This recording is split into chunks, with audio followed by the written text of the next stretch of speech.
Aubrey wakes up on Saturday, the 27th of spring. Holy crap, it is Emily's birthday today. It is definitely her birthday. The spirits are unhappy, but it doesn't matter, Aubrey thinks, because I don't actually intend to go adventuring today, because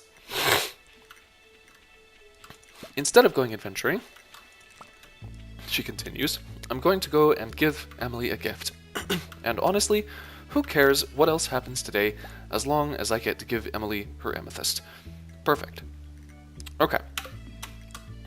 Let me see. She goes on. Who else? Who? Oh no.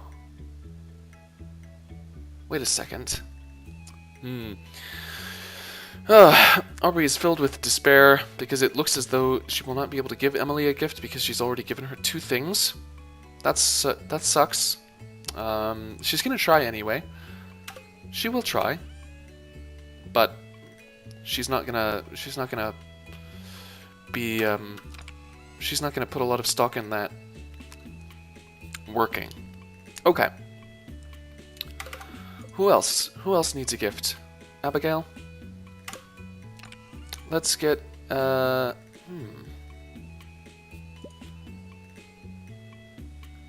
actually, Abigail, or Aubrey says, I'm gonna take two amethysts because amethysts are purple and Abigail's hair is purple, so maybe Abigail will like the amethyst. Who knows? Honestly, who knows? But it seems like a good thing to try. So, let's go for it, she says. Abigail's house doesn't open until 9, she thinks.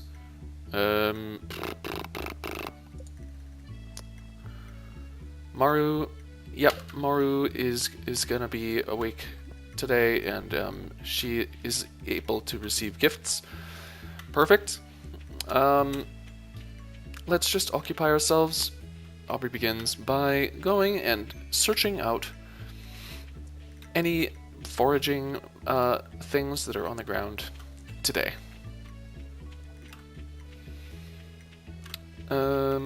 She makes her way up to Maru's house, but it is locked because once again, Aubrey has gotten herself all tied in a knot due to the fact that she wakes up like a good 3 hours before literally anybody else does. And come to think of it, she may have actually forgotten to water her plants, though she's pretty sure there's only 1 or 2 plants left. Though, being that it is the 27th, it would be a good idea to make sure that those things are sprouting and being harvested. So, Aubrey was fairly certain that, being that there's such a small window of opportunity, she should really make sure to get on that. However, she noticed that it was basically 9 a.m., so she decided to turn around and head straight up to Maru's house and give her a cauliflower. Perfect. She goes into Maru's house. Wait a second. Yeah, this is Maru's house, because it's the same house where Robin and Sebastian live. Who's this? Demetrius? Hello, Demetrius. I'm not looking for you, I'm looking for Maru. Oh, there's Maru. She's in her room working on some kind of advanced high-tech tea kettle. It looks like she's using a spanner to just tighten some random aspect of the tea kettle that Maru is working on.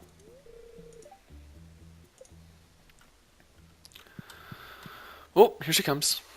Maru is coming out of her bedroom, and Aubrey is standing here in the doorway holding a cauliflower over her head, like in those movies where guys hang out outside of a girl's bedroom window and holds up like a boombox playing her favorite song. Except that now, Aubrey is here holding up Maru's favorite thing, which is a cauliflower. Here, Maru, take this cauliflower. Is that... Oh wow, Aubrey, this is spectacular, says Maru. Do you know my dad, Demetrius? He's a scientist. I have a lot of fun helping him out in the laboratory, she says. I figured as much. You seem like the scientist-y type.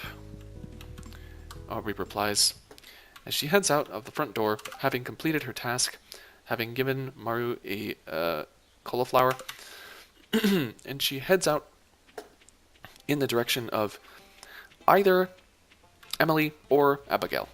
Hopefully Emily, but Aubrey has begun to accept the likelihood that because Emily has already received 2 gifts this week, she will not be able to receive one today, even though it is her birthday. How sad. Aubrey, yeah, at this point, Aubrey has pretty much come to terms with it, and is no longer placing a lot of emotional energy into that problem. However, she still wants to find Emily, just in case. Emily is not in her house, or maybe she is, but is just way up in the in her bedroom where she cannot be seen.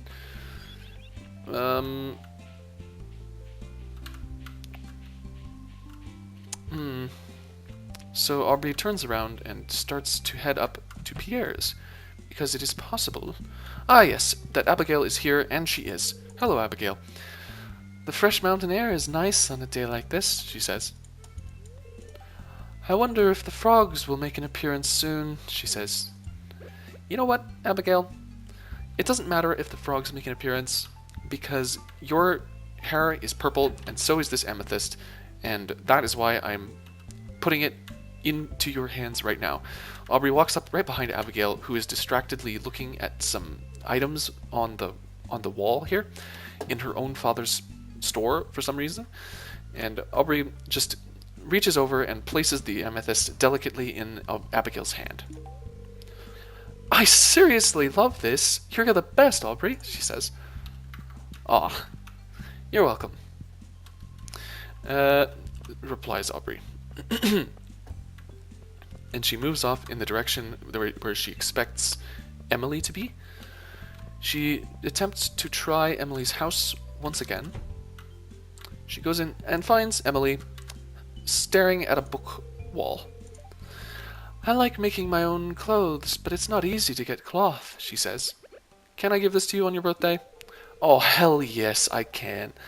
A birthday gift? That's very kind of you. I love it, she says. Oh my god, she's now at 4 of 10 hearts. Holy crap. Wait a second. Emily was at 1 before. Now she's at 4. Jesus. Oh, it seems that giving things to them on their birthday resets their gifts timer. That's good to know. Aubrey talks to Emily again. And it's such a long trip to the city, she goes on, still talking about cloth. Aubrey finds a globe, and Stardew Valley is apparently big enough to see on the globe, which is really weird because Stardew Valley is a small rural community, and yet it shows up on a globe. It's sort of like how they say that the Great Wall of China is the only man-made object that is visible from space. Well, apparently Stardew Valley is also visible from space. Yeah. So that's a little bit concerning. Aubrey walks out of Emily's house and then realizes, wait a second, I'm sure Emily had more to say. So she re-enters Emily's house and enters a cutscene.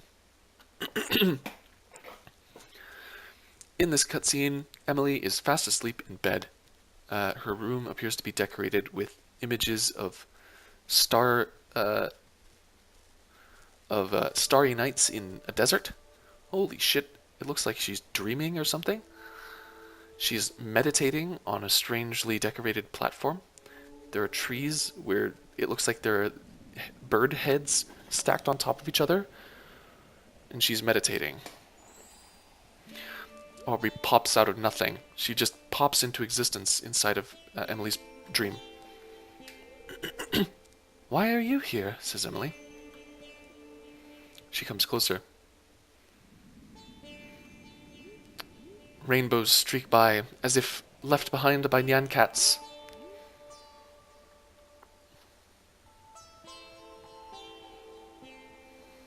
Emily looks at Aubrey. Stares into Aubrey's eyes, not sure what to say. That reminded me of something, she says. Even the tiniest, blandest, simplest light holds a wonderful secret, she says. Now I know why you're here. It's a sign, she says. Wait a minute. Aubrey pops out of existence, and Emily is convinced that there is some sort of magical reason why Aubrey was there.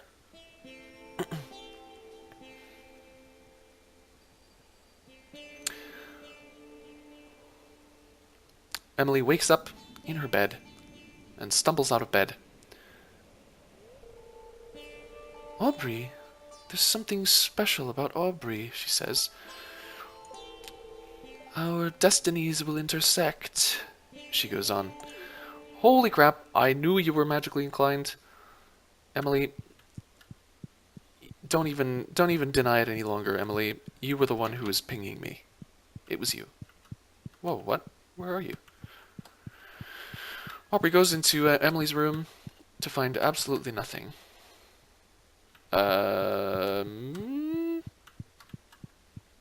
Okay. She comes out of Emily's house. Wait a second, what's going on? Emily comes out of her own house. Ah, another beautiful day in Pelican Town, she says. Some very colorful looking birds fly overhead. They're like parakeets. She waves to them. She's apparently in tune with nature as well. My friends, she calls to the parakeets. She starts to walk away, but remembers, oh shit, and then she sees another parakeet. Oh my god, it just flies directly into her window and splats across the window. Oh no, you poor thing, she exclaims. She picks up the parakeet, looks down at it lovingly. Your wing's broken, she says. Aw. Are you going to nurse that parakeet back to health? Oh, you're a bit different than the others, aren't you? Just like me, she says. Aw. Emily feels like an outcast. Don't worry. I'll nurse you back to health, little one. Everything will be all right, she says.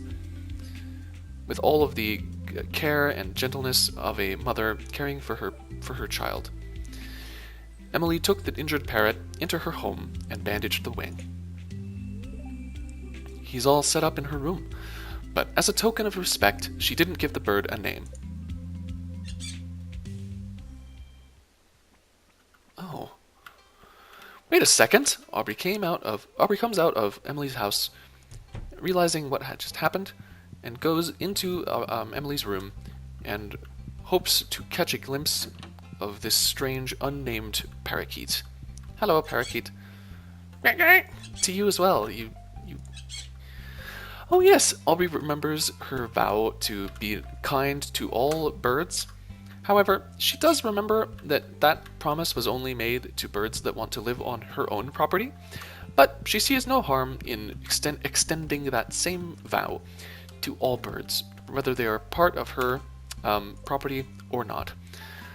She feels that it will not hurt anyone if she does this. Perfect. She also realizes that she has a leek in her inventory, and that this leek would be best expended by handing it directly to George as he's watching TV. George? This is my favorite thing, he says. Thank you. You're welcome, George. The weekend is no different than any other time for me, he says. That's how it is when you're retired, he says. Okay. Sounds good. Sounds good, George. That's fine. You do you, you know? Yeah, you do you. Okie doke. Aubrey looks through her mental list of people that she wants to like her, and sees all of the people.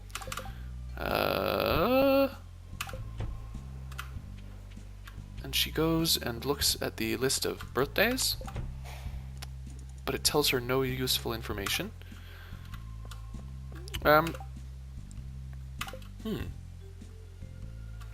She decides to finish out the day by running straight home and picking out her fishing line and her fishing rod and making some sort of attempt to do some fishing before the day is done. Because being 4 p.m. and being done with all of her other plans, there's not much else to do. So she puts away her potatoes, she puts away her salmon berries, and she takes out her fishing rod and takes out some seeds and a watering can. Fantastic. And she goes and looks at her farm plot and realizes, yes, I did actually pick everything. That would explain why I was so confused before about whether or not I had actually watered my plants, because there were no plants. There were no plants to water. Excellent. And she casts her fishing line out into the stream that passes through her property. She wonders, perhaps it would be a bit too convenient if there were any fish in this stream, being that it is so close to my house. She continues. However, I'm going to try anyway. And she stands right next to her, um, right next to her stream, and battles against a fish who seems to have been tempted by her lure. And look at that, it's a sunfish. How beautiful is that? Fantastic. Aubrey concludes that yes, it is a good idea to fish on her own property, because she can get at least sunfish from this experience. And so, very serenely, having come to terms with herself, her place in this world, and being very happy to have made friends with Emily, she continues to fish and essentially take the lives of lesser creatures who exist solely to live inside of rivers. Perfect. She feels no regrets. Okay, she catches a sunfish once again and peers into her mind's eye and attempts to see what fish are needed for the riverfish bundle for the Junimos, and it looks like they do want a sunfish, but they also want all kinds of other stuff. So she continues fishing, and she can, as she fishes, she can hear the sounds of all of the birds who have flocked to this location since she made her vow to be kind to all birds. And she pulls out a pair of broken glasses. Wait a second, she wonders. Broken glasses? Who did these belong to? How long have these been here? It looks like somebody lost their glasses. They're busted. She wonders, who do we know in Pelican Town who wears glasses? Actually, before I get too sidetracked, she goes on. I'm pretty sure my grandfather wore glasses, so there might be his. Oh, she fishes out a Joja Cola. And she says, perfect, that will make an excellent gift for Sam. And so she plans to keep this on her person and then give it to Sam as soon as she sees him. She catches another fish on her line, and the fish very lazily struggles against the fishing line, very lazily resists Aubrey, very lazily resists being caught, and it turns out that it is a bream, which is a fairly common river fish that becomes active only at night. Fantastic. What a time to be alive, Aubrey thinks. And she decides that she will catch one more fish, and that green algae do not count. And she will catch one more fish and then go to bed, because she needs to finish doing this and then get on with her life in the morning. She is hit with a sudden flash. She remembers those horrific pygmy ash golems, and remembers that she decided that she was going to hunt them down like dogs and kill them, because she, Aubrey, was the greatest adventurer in the land and did not fear anything, especially not pygmy ash golems. Despite how inherently terrifying they are, she had finally convinced herself that she would not fear them, because she is stronger than they are. Perfect. So, Aubrey will keep a very close eye on the fortune-telling channel, and she will very carefully plan her schedules accordingly so that she has a chance to go adventuring while they are out. Perfect. Okay. She puts away the fish that she got, and she puts away the watering can, and then she places the old broken glasses in the sale box for Lewis, because she was still pretty sure that he was a vampire. She's still pretty sure that Lewis is a vampire, um, but she doesn't really think it matters all that much. Perfect. So if she leaves some garbage for him to find, she figures that at least she will get a response out of him, which will be useful information. Excellent. Aubrey goes to sleep and passes out completely.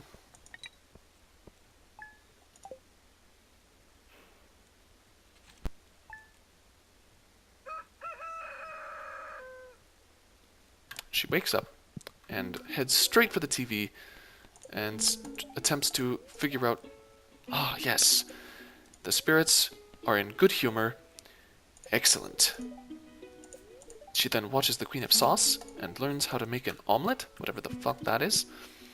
And then, she goes outside and sees that she has a letter. Let me see.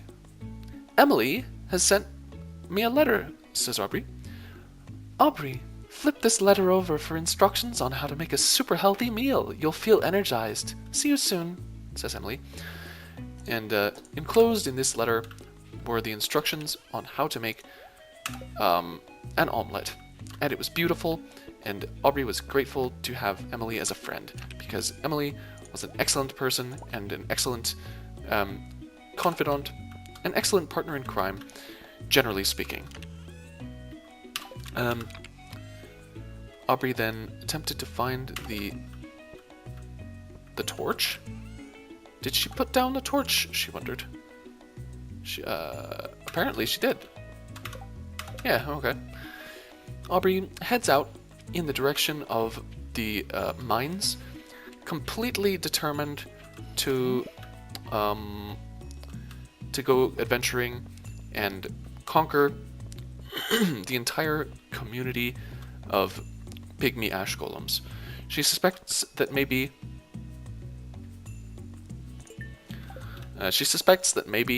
those pygmy ash golems actually belong to some sort of secret society, because at this point she's no longer fearful of them. She just sort of doesn't like them, and she, having this perspective, starts to wonder if maybe they are going out of their way to seem scary, even though they're not. And she considers it her solemn goal to determine if this is the case. And she, on her way past Maru's house, digs up a pile of worms to find a lost book that was hidden under the ground, being displaced, or displacing some worms. She goes into the mines and gets ready to head down, and then realizes that she needs to take a slight break and be back in a second.